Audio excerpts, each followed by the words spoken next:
am Pamela Glass, and I have chosen Collin College for my community college institution, and I will be highlighting subject matter from Chapter 8 of our textbook on page 235 regarding developmental education and how developmental education enhances literacy and basic skills.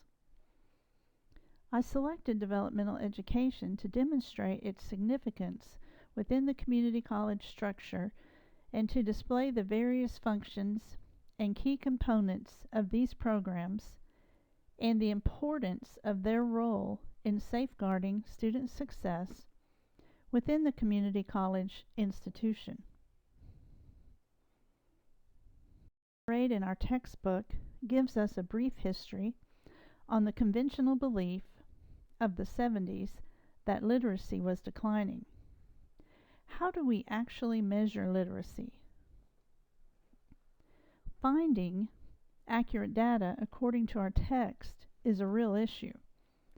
The United States Census Bureau collects data regarding education, but typically only on the number of people completing school at a certain grade level.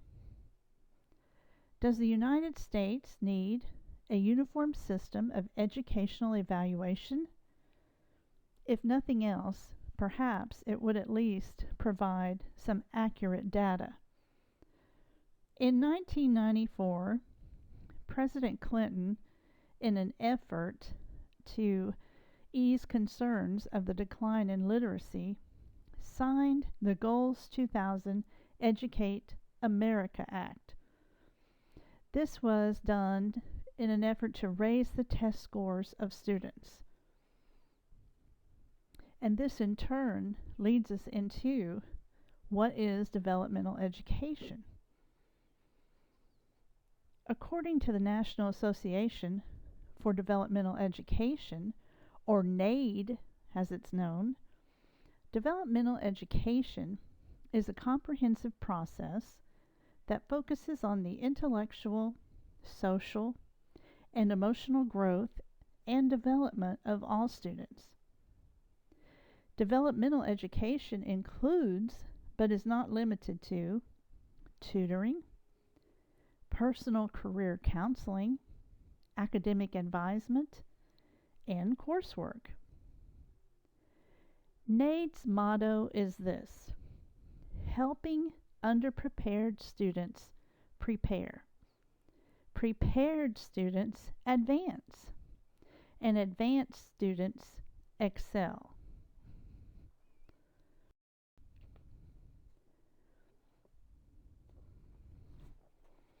On August 26, 2013, the Texas Success Initiative, or TSI, was enacted for all Texas public colleges and universities. This assessment determines if students are at a college level for reading, writing, and mathematics. Collin College administers the TSI, but only to Collin students. Prior to the TSI, after being admitted to Collin College, students must take the pre-assessment activity, or the PAA. This assessment includes a brief overview of the TSI, practice questions, and feedback. If the minimum passing standard is not met, an explanation of developmental education options are provided along with information on campus and community resources to assist the student.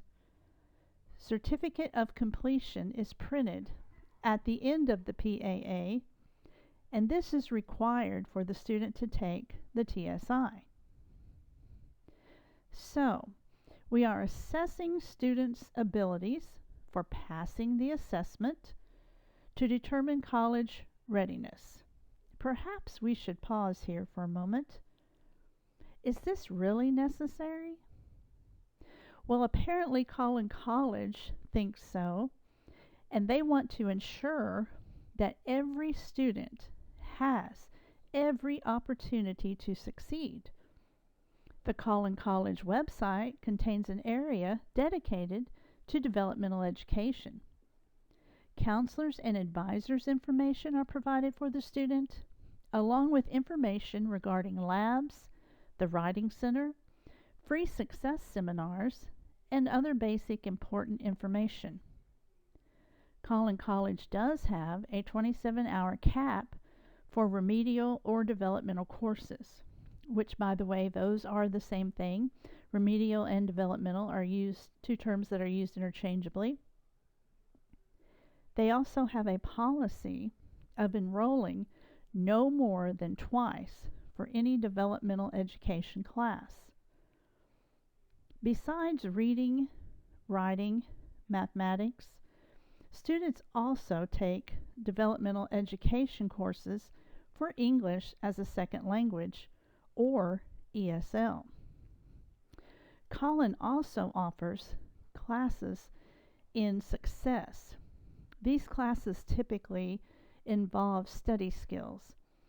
And again, there are more assessments. If you take a study skills class at Collin, you can be assessed to determine how you learn. Are you a visual learner? Are you an auditory learner? Do you learn better with a hands-on approach? They also give assessments for career choices in this class. So you can determine what you're more suited for. Are you suited for a career in teaching? Are you suited for a career in the arts? These type of assessments can assist a student with making important decisions.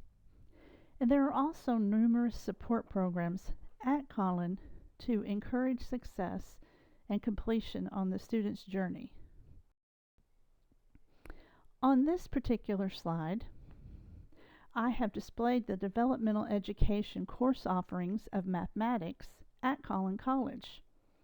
Now, the TSI will determine the starting point for a student. It is not uncommon for students to begin at the 0-300 level of basic math. Any courses beginning with 0 are below college level. So for an example, if Jane Doe's test score places her at the 0-300 level, she must take and pass 4 math classes before she is at the college level for math. Important to note is that these developmental or remedial courses do not count as college credit. However, they do cost and they do affect the GPA. So if a student begins 0-300 in the fall and takes 0-302 in the spring, then takes 0-305 in summer 1 and 0-310 in summer 2, they can then enroll in Math 13-14 in the fall of the following year. For students wishing to complete a program within 2 years, this could possibly pose an issue. I've included the division flow chart of Collin's Developmental Education Department. The division dean and each chair for the 4 areas of developmental education. These include the College Success Division, the Developmental Mathematics Division, the Integrated Reading and Writing Division, and the English as a Second Language Division. It's also important to note that full-time faculty, as well as adjuncts, at Collin College teaches courses provided in developmental education.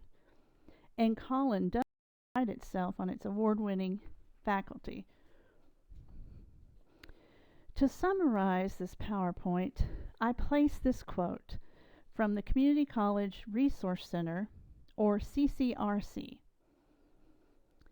Addressing the needs of developmental students is the most difficult and most important problem facing community colleges.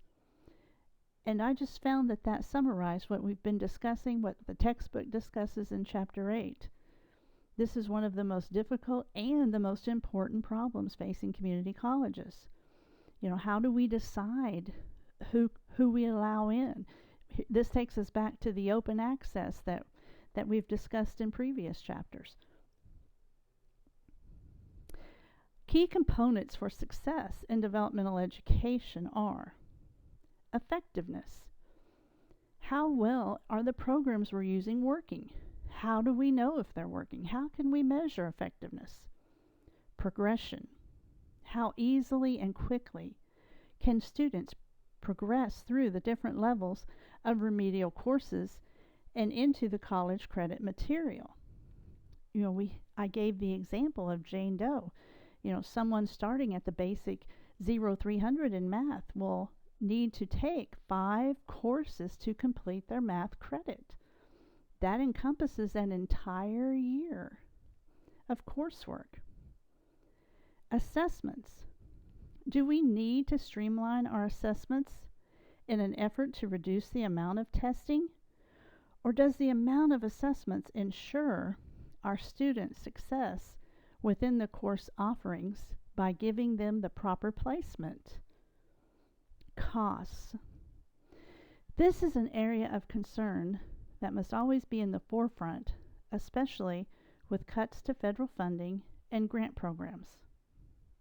Collin College prides itself on the fact that they have the lowest tuition of a community college within the state of Texas. However, for Collin students and other students, the cost is a determining factor many times in whether they can achieve their educational goals. On the last slide, you'll find all the references listed for the resources that were used in the preparation of this PowerPoint.